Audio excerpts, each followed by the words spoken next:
Welcome to Telugu focus TV. నేను మీ శ్రీనివాస్ రెడ్డి. కాంగ్రెస్ ప్రభుత్వం ఎన్నికల సమయంలో ఇచ్చినటువంటి హామీలను ఒక్కొక్కటిగా అమలు చేస్తూ ముందుకైతే సాగుతున్న విషయం మనందరికీ తెలిసిందే. ఇక తాజాగా రూ. 500 గ్యాస్ సిలిండరు, అలాగే 200 యూనిట్ల ఉచిత విద్యుత్ ఏదైతే ఉందో ఈ పథకాన్ని కూడా నేడు ప్రారంభించేందుకు కూడా సిద్ధమైంది.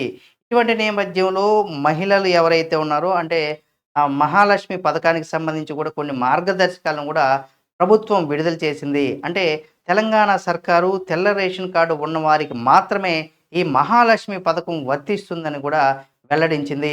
అయితే ప్రజాపాలనకు దరఖాస్తు చేసుకున్న వారు పథకాలకు అర్హులైనటువంటి వారిని కూడా నిర్ణయించింది. అంటే మహిళా మహిళల పేరుతో గ్యాస్ కనెక్షన్ ఉన్నవారికి మాత్రమే ఈ మహాలక్ష్మి పథకం కూడా వర్తిస్తుందని కూడా తెలియజేసింది.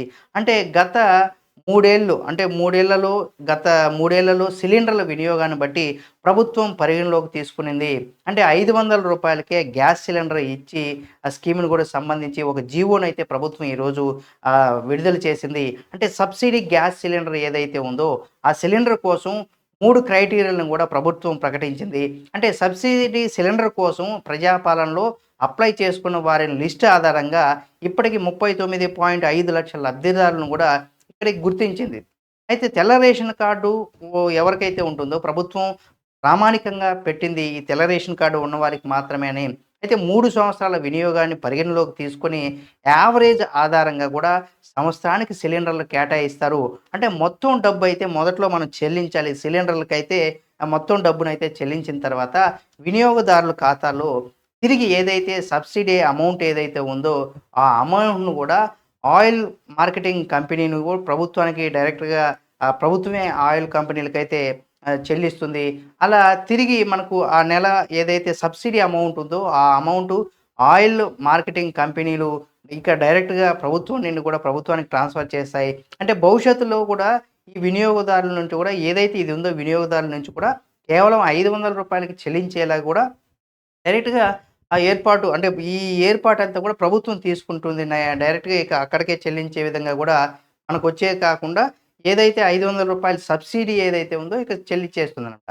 అయితే 48 గంటలు లోని వినియోగదారులు ఎవరైతే ఉంటారో ఈ డబ్బులు ఏదైతే ఉందో అది 48 గంటల లోపే గూడా మన అకౌంట్‌లోకి రూ. 500 సబ్సిడీ అమౌంట్ అయితే ట్రాన్స్‌ఫర్ చేస్తుందట.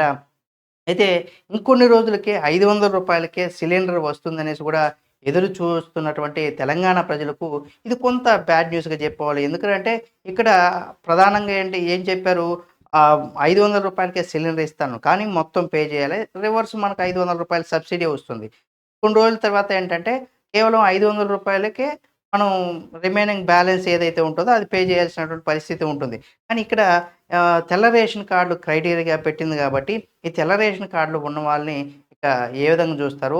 అలాగే 3 సంవత్సరాలుగా గ్యాస్ ఎంత సంవత్సరంలో ఎన్ని సిలిండర్లు వాడుతున్నారు? దాన్ని ఆధారంగా చేసుకొని కూడా ఇక్కడ ఈ పథకాన్ని ఇంప్లిమెంట్ చేస్తుంది కాబట్టి మరి మహిళలకు వాళ్ళ పేరు మీద ఉండాలని కూడా మరో కొత్త నిబంధన కూడా ఉందన్నమాట ఇందులో. అంటే మహిళల పేరు మీదే ఉండాలి. అంటే ఒకవేళ ఈ ఈ గ్యాస్ సిలిండర్ మహిళల పేరు మీద కాకుండా భర్త లేదా అత్తమామల పైన గ్యాస్ కనెక్షన్ ఉన్నట్లయితే దీంతో ఆ గ్యాస్ కనెక్షన్స్‌కు మహిళల పేరు మీద ఉండాలనే నిబంధన అయితే ప్రజలు కొంత తీవ్రంగా ఆగ్రహాన్నయితే కలిగించేటువంటి అంశంగా మనం చెప్పుకోవచ్చు.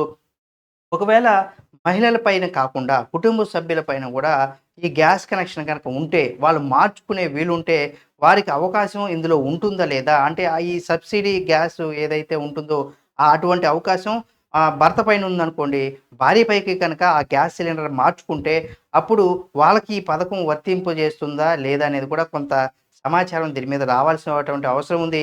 ఇక డిసెంబరు 2023లో గ్యాస్ కనెక్షన్ అంటే మహిళల పేరు మీద ఉంటేనే వర్తిస్తుందనేసి కూడా కొంత సోషల్ మీడియాలో వార్తలైతే రావడంతో గ్యాస్ కనెక్షన్స్ ఏజెన్సీల వద్ద కూడా ప్రజలందరూ కూడా బారులు తీరిన విషయం మనకు తెలిసిందే.